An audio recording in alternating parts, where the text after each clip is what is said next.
بله که حاکم که غزوان بخلوی داره و پرسی و مجاری ام لگل وی بگرند است بله غزوان داودی ری و برای ناحیه باشیک میوانی میاد سلاف بوده که غزوان نها ایرو جوین ناحیه هبو از پارلمانتر که وعد بخواه هاتیه در باسی ناف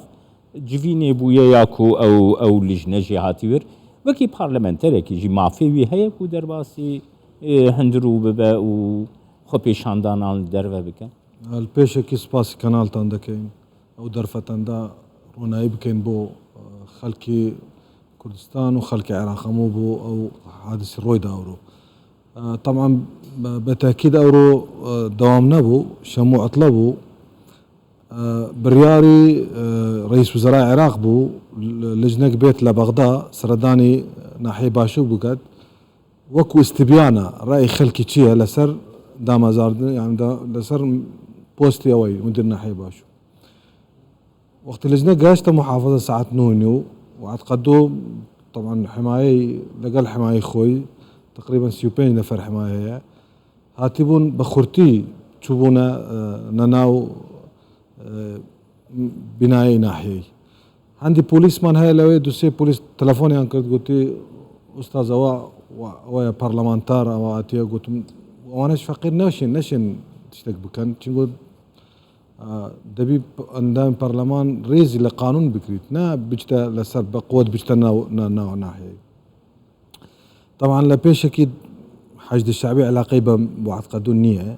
چون قيادات حشد الشعبي هر تلفوني انكرت بومن قلتي ما او كيشا علاقة ما بنية او كيشي اداري او شولي اداري وشولي اوي ما تداخلنا كين هذا استغلالي حماية خوي دكت واستغلاليش خلكي منطقة جديدة كت مثلا عندك خلكينا منطقة برطلة شنف لقال خوي خلكي باشكنينا عندك أنا لغير جي تنقو أو لجنة وقت هاتا باشيك محدد بو قاعة مار قرقيس همو بيكاتنا كاني باشوك وكو يزدي ومسيحي وشبكة شيعة وسنة وتركمان وعرب وقوران الشيك يعني منطقة قوران بيشنا لوي لجنك بيت دانشيت رأي خلقي تيه بلام أوا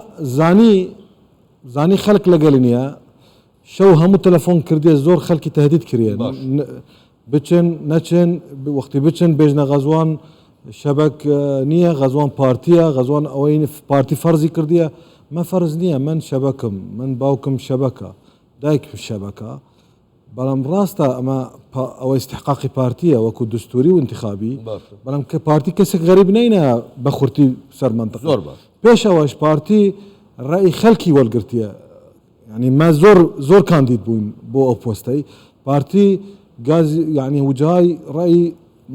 براكان من يزدي والقرت رأي براكان من مسيحي والقرت رأي شبك وشيعي سنة والقرت رأي عربي والقرت رأي قوراني والقرت كاكي والقرت تركماني والقرت كي باشا بو اوبوستي لبرمن بيشوا اندام از محافظي نونري شبك بو هفصل نونري شبك بو زور باش بس نشد تعني بمبكت بيجا شبك زور باش كاغ غزوان ليرة يكشد ديتا بيشه وخود زاني امان لصلاحيتي بارزگارة مدير ناحية يعني امري اداري بو دركاو لو شو نده بيتا مدير ناحية بو خوش دزاني بارزگار نونري حكومته نونري سرکو زیران لپارزگایك شون کسی که پرلمانتاریش به لبری اوی یاساد دابنه ریز لیاسا بگرید شون نتوانه دژی بریاری پارێزگار بۆستێتەوە کەواتە لەم حاڵەتەیە کار چییە یعنی بێ ئێوە پەنا بۆ چێ بەرن بۆ حکوومەتی عێراقی بۆ سەرۆک وەزیران بۆ چێ بخۆی پارلەماندار ئەوە سینی خواردیە بە قورئان سینی خواردیە التزام بکات بە قانون یاسایی ئێستا دەبی ڕئیسی پەرلەمان یعنی جەنابی حەلبوزگازی بکات محاسبە بکرێت چۆن ئەتۆ استغلالی ئەو وەزعی دەکات دەچتە لە ناو بینایی هەیبەتی حکومەت ما من بخۆم التزام کرد بە بڕیاری جەنابی سەرۆکی وەزیران سوودانی نەچوومە باشوکەوڕۆ وتم بلا لەجنە خەڵکی ببینیت بکەیف نابێت ئەو عەتقەدۆ تەرەفە لە مەوزوع نابی بەخۆی بچیت تأثیر بکە سەر خەڵکی ئەو بەخۆی چووە حمایە خۆی چووە بە چەکدار چووە لە ناو ناحەیەی حتا گوتیە قوتيا بوليسك مان هي قوتيا كاكليتكي بدم كابش ما غرفه مدير ناحيه يعني عندك يعني زۆر باشە کاک غەزوان ئێستا یەک مەسەلە دێتە پێشێ ئەویش زۆر گرنگە بەڕاستی تێکدانی دۆخی پارێزگای نینەوە بە گشتی لە شنگال شتێکیان دروست کردووە کە وانیە گوایە ئSD مزگەوتی ڕەحمانیان سووتاندووە ئەمڕۆژ بەرامبەر بە ئێوە نوێنەری پارێزگا و نوێنەری حکوومەتی عێراقین لە باشی خوێندنەوەتان بۆ ئەم ڕووداوە چیە بۆچی دەیانەوێ چێنەوانەی دەیانەوێ دۆخی پێکەوە ژیانی نینەوە تێک بدەن بخۆی يعني بخۆی وعدقەدۆ وەختی زانی خەلکەکە هەموو لەگەڵمەیە بە ئSD و شەبەک و مەسیحی ئەو دەوتی هەر مەشاکل دروست کرد بۆ محافظی نینەواش إحراج دەکەت محافظی نینەواش يعني ما لە 16 مانگ فەرمانی کارگیریمیەوە يعني فەرمان ئیداری لە لای پارێزگای نینەوە 17 مانگ دەواممان کرد من گوتەوان هەمویان گوتم کەرەم کەن ئەوەی احترازی هەیە محکەمە هەیە بەڕۆی قانونی پاشی دەوێتە مزاهرە بکەن وەختی مزاهرە جەنابی سوودانی تەداخلی کرد گوتی مزاهرە نەکەن وەرنەیەرە ما دیسان چوونە بەغدا وفدێک چنگۆ بازنەی باشووک نەرمان شێروان دووبەردانیە ئەوەی پارتیە چنگۆ لە انتخاباتی ئەخیری هەموو بازنە بوو لە بازنەی باشووک پارتی نوێنەری ئەو منتەقەی دەکەت وعدقەدۆ کۆتەیە ئەو دەوێتی هەموو مەشاکلێت سەیتەرە بکات سەر دەشتی نینەوە يعني بیبیتە وەکوو دەکتاتۆرێک لە هەموو توش بەدەستی بیت بله پێنگاوی گو پێویستە بێ ئاوێتن نەها چییە کێکەی غەزوان نۆکە ڕئیس وزەرا ما احتراممان کرد بڕیاری ڕئیس وزەرایی يعني بخۆی ئەو پۆستە پارتی بوو بەس پارتی ڕێزی احترامی کرد بۆ بڕیاری سوودانی ئەو ڕئیس وزەراش ئەو وفدە هات ئەو وفدە هەمووش ڕێی خۆی دا ئەوڕۆ ئەمە ئەو درۆژ انتظاری ئەوەی دەکەین ما یەک تشتمان هەیە داوا دەکەین ئەو لەژنە محاید بیت نا ئەو لەژنە چنگۆ ما ئەوڕۆ لەژنە بەخۆی دەبی بێتە خەلکی ببینیت ئەوەی چووە لای وعدقەدۆ 4 ساعت پاشە يعني دەوێتمان لەژنەکە يعني بلكي تقريرك رأي خلكي بيت إن شاء الله دعوة دكين لجنابي يعني السوداني تشنقو ما فيديو هي يعني خلق فيديو لكنيا همو شي قسي كرديا نكو تغيير بكتابو حقائق حتى سيشم ديار ددت يعني إن شاء الله يعني أو ده يعني باش كاك غزوان حتى محافظين نواش يعني أستاذ نجم بخوي هات باشوك بخويش كوبوني كرد لقل وجهاي وبياو مانقولانو وبياو رجالي ديني براكامان ASD ومسيحي وشبك همو وبخوي بلاوش كرد لسايدي خوي همو قلت انا ما بيمان خوشا اوياج امان اولا من باوكم شبكة دايك شبكة هاف صال نونري شبك بوم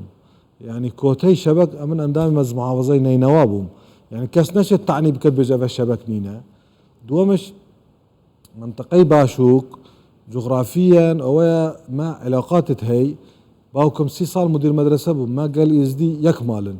قال براي كانوا ASD قال مسيحي قال همويان ما خدمتي اوامان ما كردي همو وكو يكبي كاتن شاك باش نشن ما زال خلكك لقال مايا ونشن وضعي باشوك زور شاك كاك غزوان لحالك اجر هاتو ام برياره هو شندرايو ام برياري باريزگاه هەڵوەشێنرەوە ئێوە ئامادەن ئیلتیزامی پێوە بکەن خۆدێ خەلکەکە يعني توڕە دەبیت چونکە خەلکەکە قبول ناکات چونکە ئەوە ئیرادەی خەڵکە زۆرینەی دانیشتوانی شەبەک چین گوندەکانە هەموو خەڵکەکەی چ تایفەیەکن شەبەکن ئێسدین چی بەخۆی باشووک باشیک لە سنتەری باشووک ASD لە باشیک و بەعزانەیە هەندێک شەبەکمانەیە لە باشووکش دەروبەر شبك تقريبا 64 لصدى شبك 64 لصدى طبعا سنه وشيعنا بس ما شيعة سنه فرق نية زوربيني سنية لمنطقة يعني شبك سنية لمنطقة باشو بينما لبرتلا وحمداني شبك شيعة مسيحيش هي كاكي كيمن مسيحيش كيمن عربش هي قندكاني عرب هيتمان عربي حديدي ورواشد وقران شمان هي باش وباشكش كفتيه بيني هندي يقول مان هي بدستي بيشمرك وهندي يقول مان هي بدستي حشد الشعبيه بس ما تاكيد دكين قيادات حشد اللي قال او تشتانية او استغلال دكن هند وعد قدو ناوي حشد علاقي او تشتانية زور باش سپاسیاتت کن ریوبری نحیا باشی که غزوان داودی گوت میوانی خوش حال قال لك سباس كاكا